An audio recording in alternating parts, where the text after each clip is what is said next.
Most people believe they lose because they lack allies. But the truth is far colder. You lose because you do not yet know how to weaponize your solitude. In this video, we will turn your isolation into the very tool that makes you untouchable and unstoppable. In the silent corridors of life, where no footsteps accompany your own, many crumble. They fear the absence of support, of validation, of rescue. But those who understand power know that solitude is not a curse, it is a crucible. It strips you of illusions, of false loyalties, of the comforting lies society feeds the weak. Alone, you see the world as it truly is, competitive, indifferent, and ruled by those who shape perception rather than surrender to it. Tonight, I will guide you through the darker architecture of self-mastery, the strategies that transform the abandoned into the ascendant. You will learn not how to survive without others, but how to rise above them, move unseen among them, and command outcomes they believe are accidents of fate. Prepare yourself. Solitude is about to become your greatest advantage. Silence is a weapon most people never learn to wield. They treat it as an empty space, a void to be filled with explanations, apologies, and nervous chatter. But you, if you seek power, must treat silence as a blade. Sharp, precise, unpredictable. When you stop talking, the world begins revealing itself, because others will rush to fill the quiet you create. And in their rush, they expose far more than they ever intended. Consider the courts of Renaissance Italy, where alliances shifted like shadows on worn stone walls. The rulers who survived were not the loudest. They were the ones who spoke least and listened most. Words, once released, cannot be recalled. But silence can be shaped, directed, and used as a trap. You must ask yourself, how many times have you lost advantage simply because you explained too much? There is a psychological truth that most ignore. Humans cannot tolerate ambiguity. When you give them silence, they project their assumptions, fears, and insecurities onto you. They create stories in their minds, believing they understand your intentions. They don't. Yet these invented narratives dictate how they behave around you. Silence, then, becomes the architect of perception. It lets you control the narrative without uttering a single phrase. Is that not the purest form of power? Imagine a negotiation. The average person leaks their desperation through constant talking. They reveal their limits, their doubts, their hidden weaknesses. But the strategist stays still, calm, observant. When the other side speaks, they give away their strategy piece by piece. When you speak, you should reveal nothing but what benefits you. Silence forces your opponent to negotiate against their own imagination, often conceding more than you even intended to take. History offers countless examples. Roman generals who waited, letting enemy commanders boast and overcommit. Eastern tacticians who understood that the quiet before battle instills more fear than any war cry. Even in the modern world, the most influential figures rarely speak impulsively. They allow curiosity to build around them. They let others wonder what they are thinking, planning, preparing. Mystery is leverage. Silence is the foundation of mystery. Ask yourself, why do you rush to answer every question? Why do you feel compelled to justify your choices, your goals, your reasoning? This compulsion is not natural. It is trained into you. Society teaches you to seek approval, to explain yourself, to be understood. But understanding is the enemy of power. The more predictable you are, the easier you are to control. Silence breaks that predictability. It introduces uncertainty, something others fear more than confrontation. In personal relationships, the same principle holds.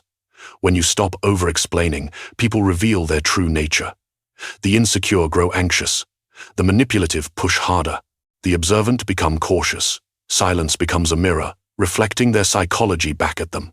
You learn who respects you, who fears losing control over you, and who was only listening to you so they could shape your behavior. Silence separates those who value you from those who only value access to you. But silence is not passivity. It is strategy.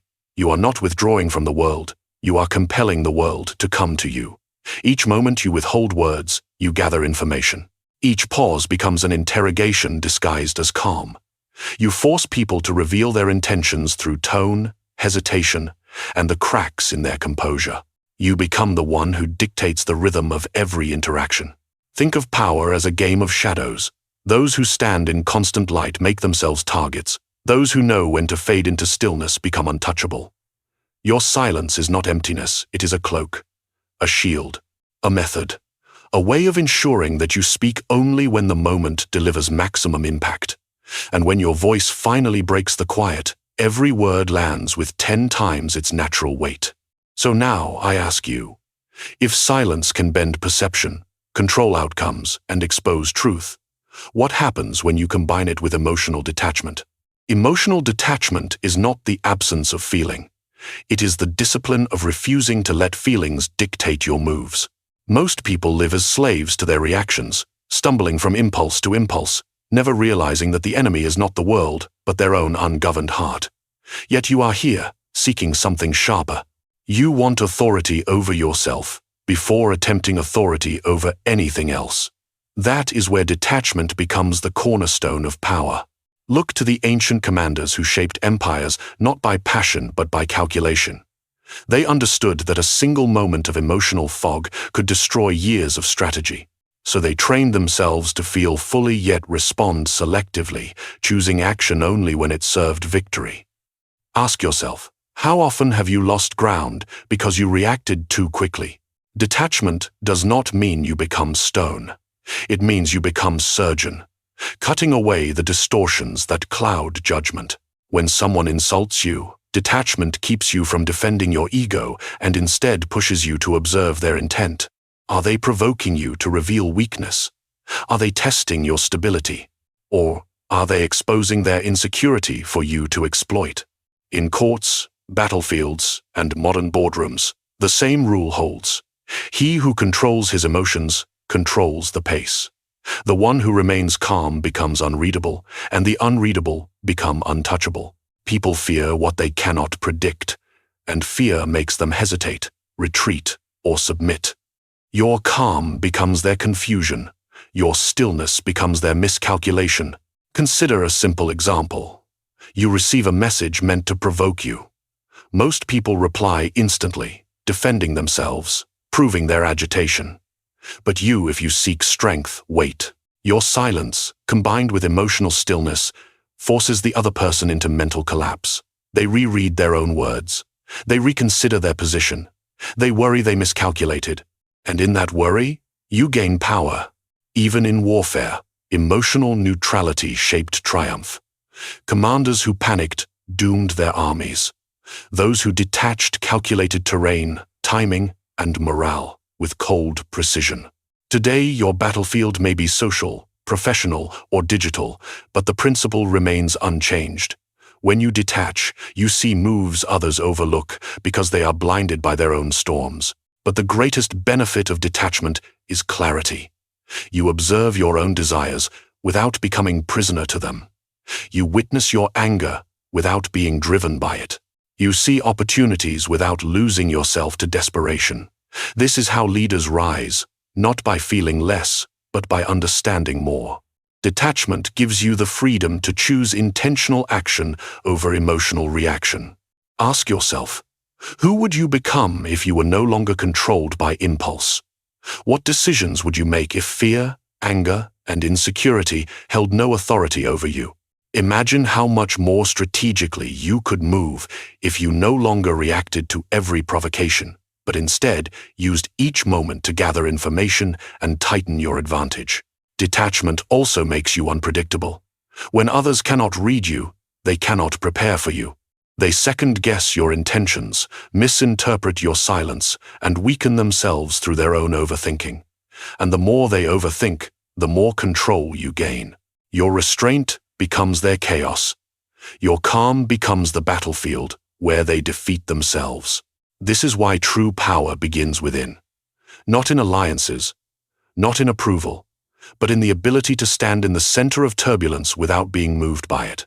When you master emotional detachment, you do not abandon emotion, you regulate it with precision.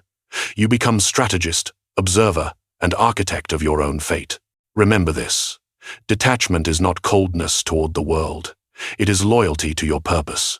When you detach, You stop giving power to those who manipulate through pressure, guilt, or provocation. You become immune to emotional traps that once controlled you, and through that immunity, you rise above the noise that paralyzes ordinary minds.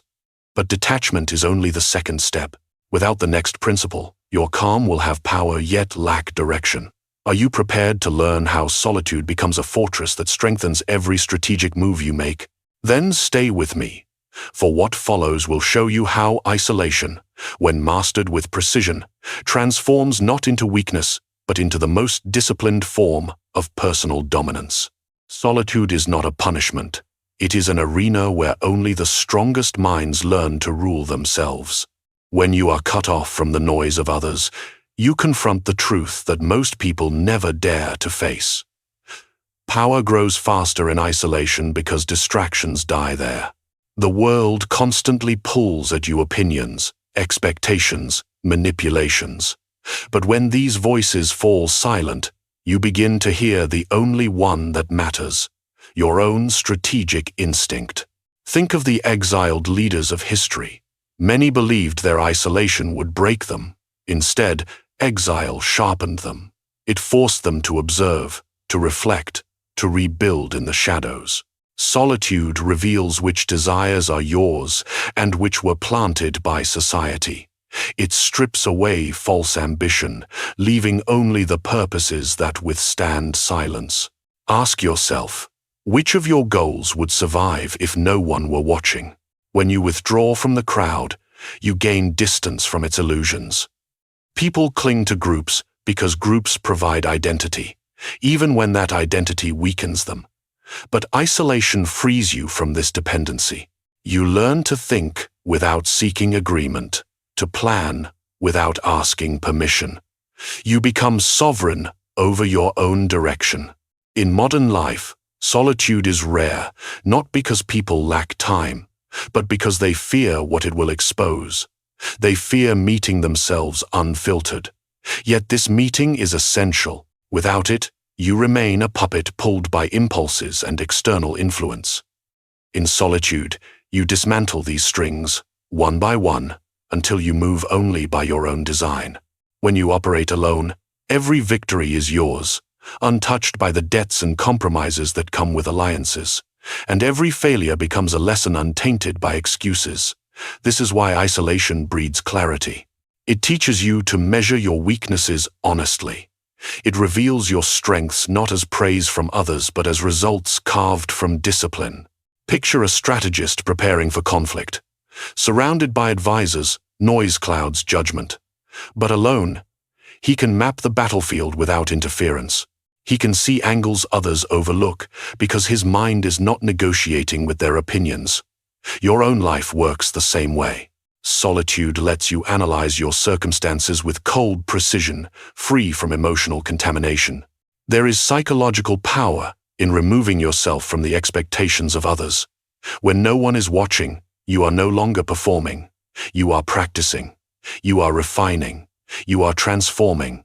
And because transformation happens in silence, the world does not see it until it is too late to stop you.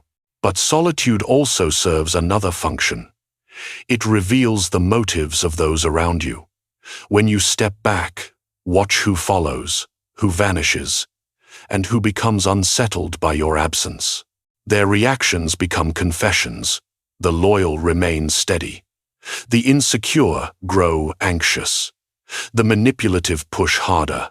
Solitude exposes intentions more effectively than confrontation ever could. Ask yourself, who tries to pull you back when you retreat to strengthen yourself? Who respects your distance? Who grows angry when you stop feeding them attention? These answers are strategic assets. They show you exactly where to invest your energy and where to withdraw it. Operating from solitude also makes you unpredictable. When people cannot track your process, they cannot anticipate your moves. This unpredictability is a form of defense.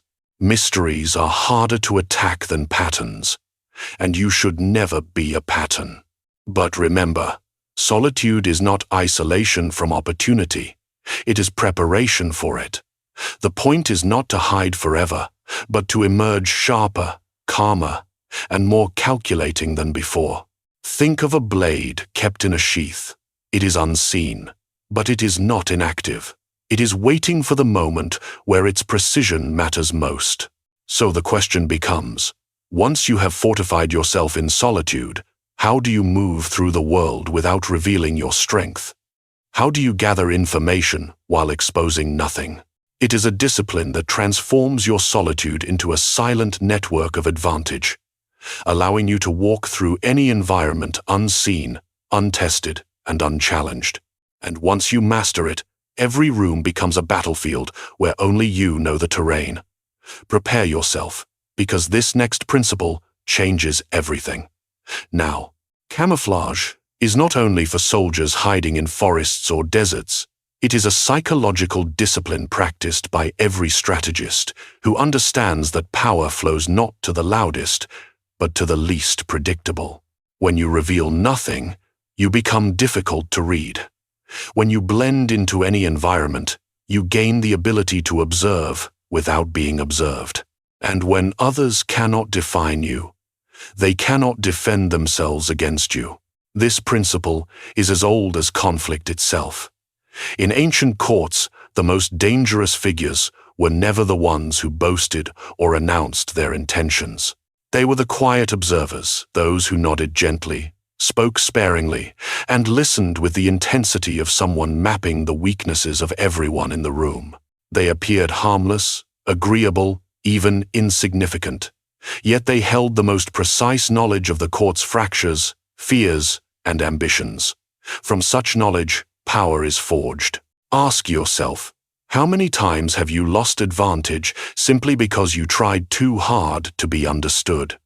How often have you revealed your strategy in the hope of validation, only to find that someone used your transparency against you? Camouflage eliminates that vulnerability. It gives you the ability to move through social circles like a shadow present, but never fully grasped. In daily life, camouflage is the art of blending into the expectations of others while remaining internally sovereign. It does not mean pretending to be someone you're not. It means revealing only the parts of yourself that are strategically useful. You don't need to lie, you need only to refrain from unnecessary truth. People will fill the empty spaces with their own assumptions. And their assumptions will always say more about them than about you. Consider a workplace setting. If you present yourself as overly ambitious, you become a threat. If you present yourself as passive, you become overlooked. But if you present yourself as cooperative, calm, and mildly unremarkable, people lower their guard. They share opinions freely. They expose alliances. They speak carelessly in your presence. All the while, you are gathering information that they do not even realize they are giving. Camouflage turns you into a walking contradiction. Underestimated, yet highly informed. Overlooked, yet strategically positioned. You become the one who sees everything while being truly seen by no one. There is a psychological principle behind this. People trust familiarity, and they trust those who do not challenge their worldview. When you subtly mirror the tone, energy, or communication style of those around you, you disarm them. They sense similarity, and similarity feels safe. But you are not becoming them. You are using their comfort as a cloak. Ask yourself this: what would happen if, instead of trying to stand out, you learned to disappear in plain sight? What would you learn? Who would reveal themselves? How many opportunities would appear once no one saw you as a competitor? This form of camouflage is not cowardice. It is strategic invisibility. Even in nature, the most successful predators are not the ones who roar, they are the ones who move silently, blending into the environment until the decisive moment. Humans are no different. The one who blends holds the element of surprise. The one who blends chooses the timing of every engagement. There is a deeper benefit, too. When you camouflage yourself, you stop wasting energy on performance. You allow others to reveal their real intentions because they do not feel observed. And in this unguarded state, they confess everything: their goals, their fears, their alliances, their vulnerabilities. You become the vault of information no one realizes they have opened. But camouflage is not about becoming invisible forever. It is about positioning. You conceal your strength until the moment it matters. You allow others to underestimate you so that when you act, your impact is devastating and unexpected. Think of a strategist preparing to rise. If he appears too capable too soon, he is blocked. If he appears too ambitious, he is sabotaged. But if he appears harmless, just competent enough to be useful, just quiet enough to be dismissible, he rises without resistance. His ascent is not fought because no one sees it happening until it is too late. Now, ask yourself the real question. Once you've mastered the art of moving unseen, how do you begin building power in a world designed to reward those who announce themselves? Power, built without permission, is the purest form of authority, because it depends on no gatekeeper, no alliance, no approval from those who pretend to determine your worth. Most people wait for recognition before they act. They wait to be invited, validated, acknowledged. But power does not reward those who wait.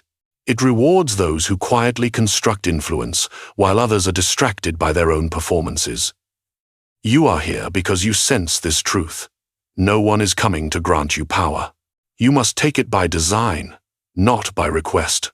History is filled with figures who rose from obscurity not because they were chosen, but because they refused to remain in the position assigned to them.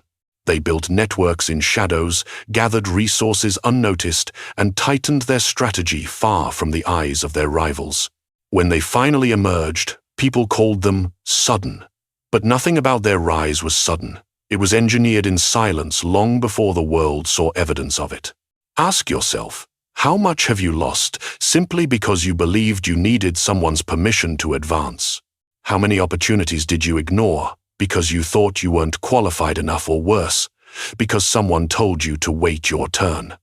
Waiting is obedience disguised as patience. And obedience is the currency of the powerless. Building power without permission begins with shifting your mindset. You must stop asking, "Is this allowed?" and instead ask, "Does this advance my position?" The difference between these two questions is the difference between stagnation and ascendance. One keeps you in chains, the other sharpens your ambition. Think of the rising merchants of Renaissance Italy. They held no noble titles, no inherited lands, no official authority.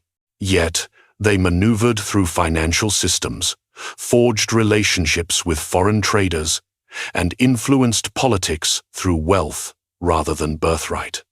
They did not ask the elite if they could rise. They simply rose. Their influence did not come from being granted status. It came from shaping outcomes behind the scenes. They proved that permission is a luxury granted only to those who no longer need it. In modern life, the principle is identical. You do not need a title to become indispensable. You do not need recognition to become influential. Influence is created through competence, consistency, and strategic relationships, not through public approval. When you become the person others depend on, you have power, whether or not anyone formally acknowledges it. Ask yourself, who currently depends on you?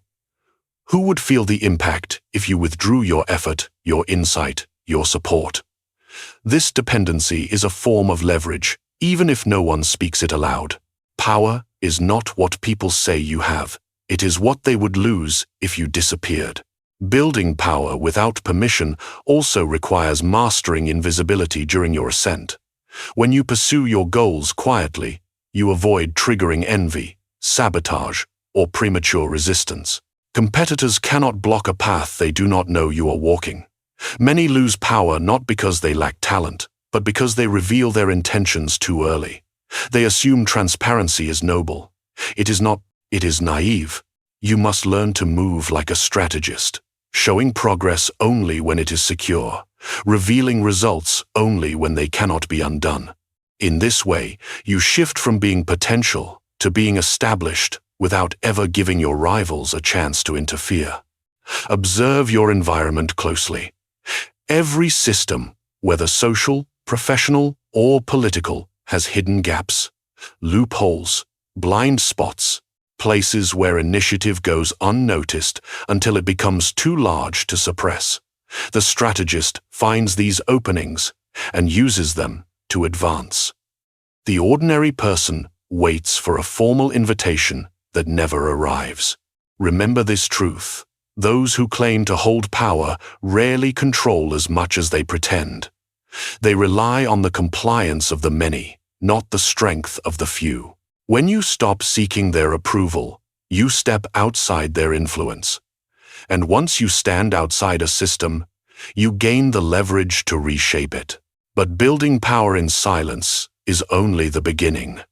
Once you have it, you must learn something even more impactful, choosing exactly when and where to strike. Because not every opportunity is worth seizing, and not every moment delivers advantage. So now the real question arises. Once you possess power built on your own terms, how do you decide which battles guarantee victory and which must be avoided entirely? That answer demands a deeper level of strategy, and it will change the way you move through every conflict that lies ahead. Victory is not given to those who strike first. Victory is given to those who strike only when the odds are calculated, the terrain understood, and the opponent already weakened by their own errors. Most people rush into conflict, driven by impulse, ego, or desperation. They fight battles they cannot win because they mistake motion for progress. But strategy, true strategy, demands patience, observation, and ruthless calculation. Ask yourself, how often have you acted too soon and lost what you could have preserved? How often have others triumphed over you because they waited, watching you exhaust yourself on trivial skirmishes? Consider the generals of antiquity. Hannibal did not march blindly into Rome.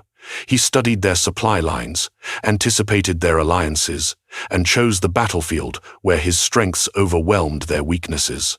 Alexander the Great did not conquer the world in fits of passion. He struck decisively when the enemy underestimated him, when timing favored the bold and prepared. Power, in its purest form, is about choosing the right moment, not fighting at every moment. This is the lesson few learn.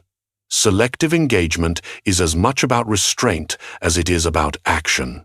You must know when to hold, when to retreat, and when to advance with devastating precision. Each choice must be weighed, not against desire, but against consequence. Emotional impulses are treacherous guides. They make you see opportunity where none exists, and danger where it could be controlled. Are you willing to let temper or pride dictate the terms of your life? Or will you rise above, observing before you act, mastering timing as the ancients mastered the battlefield?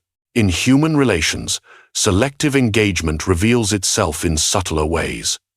Observe the office, the social circle, the digital arena. Who tests you? Who provokes you? Who seeks to control your attention? Most respond immediately, asserting themselves and revealing vulnerability. But the strategist waits. Silence and patience force others to commit to their positions first. They expose their intentions, weaknesses, and overreach, while you remain the calm center. Every misstep they take becomes a gift, a flaw you can exploit in your own timing. History is rich with examples of those who mastered selective engagement. The Medici in Florence, for instance, did not dominate their city by openly seizing every position of power at once. They carefully inserted allies, observed rival factions, and struck decisively when the balance tipped in their favor. Their triumph was not in constant action, but in knowing precisely when to act. They understood that patience is a weapon as lethal as the sword. Psychologically, this principle is devastating to others. People who act impulsively create patterns. They reveal themselves repeatedly, predictably, and carelessly. But when you strike only when conditions favor you, you are unpredictable. Your influence is magnified. Every choice you make carries the weight of inevitability. And the more others try to anticipate you, the more they play into your hands. Have you ever noticed how panic and overreaction spread faster than reason? That is your leverage. The one who waits sees it unfold before using it to their advantage. Ask yourself, which battles in your life truly matter? Which skirmishes are distractions designed to weaken your focus? The average person cannot tell the difference, and so they are exhausted, frustrated, and manipulated.